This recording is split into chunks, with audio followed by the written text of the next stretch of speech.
kadib markii la dhageystay warbixinta labada wasiir oo sheegay in geynta ciidamadaas aan lagu wargelin labada wasaaradood isla markaana aanay waxba kala soconin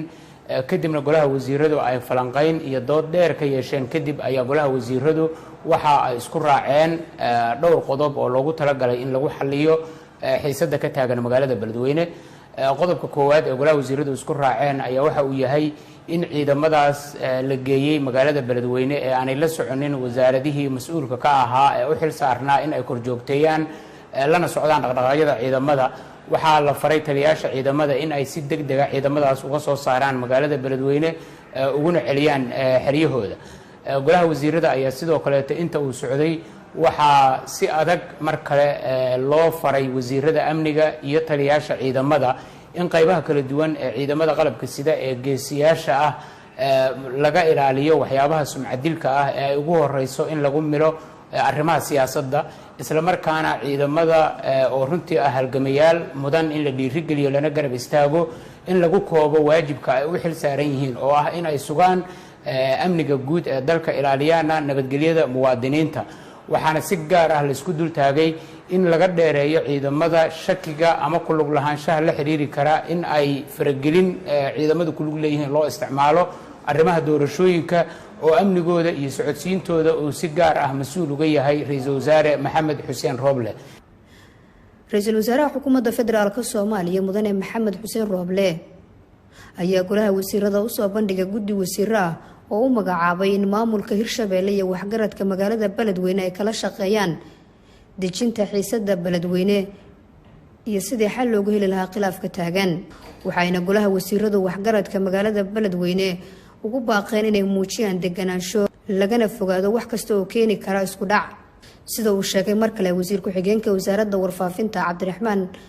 Yuusuf Sheekh Al-Cadaala. ra'iisul wasaaruhu waxa uu magacaabay guddi wasiiro ah oo loogu talagalay in ay ka shaqeeyaan sidii xal loogu heli lahaa arrinta ka taagan magaalada Beledweyne iyaga oo la shaqeynaya dowlad goboleedka Hirshabeelle iyo waxgaradka gobolka Hiiraan gaar ahaan magaalada Beledweyne. guddigaas oo kala ah wasiirka wasaaradda arrimaha gudaha Generaal Mukhtaar Xuseen Afrax oo gudoomiye ka ah guddigaas, wasiirka wasaaradda amniga Cabdullaahi Maxamed Nuur oo ah gudoomiye ku-xigeenka guddigaas, wasiirka wasaaradda gaashaandhigga mudane Cabdulqaadir Maxamed Nuur Jaamac, wasiirka wasaaradda ganacsiga mudane Khaliif Cabdi Cumar iyo wasiirka wasaaradda caafimaadka iyo daryeelka bulshada Marwo Fawziyo Abikar. wasiiradaas ayaa la faray in ay si dhow muxuu ahaa ula shaqeeyaan oo ay ula howlgalaan dowlad goboleedka Hirshabeelle iyo bulshada magaalada Beledweyne. gabagabadii waxaa golaha wasiiradu ay baaq u direen waxgaradka iyo shacabka magaalada Beledweyne oo loogu baaqay in ay muujiyaan deganaan lagana dheeraado wax kasta oo keeni kara xasarad iyo isku dhac bulsho oo ka dhacda magaalada Beledweyne gaar ahaan xilligan xasaasiga ah ee dalku doorashooyinka uu ka jiro. golaha wasiirada xukuumadda federaalka Soomaaliya oo dhageystay warbixinta amniga ee la xiriirta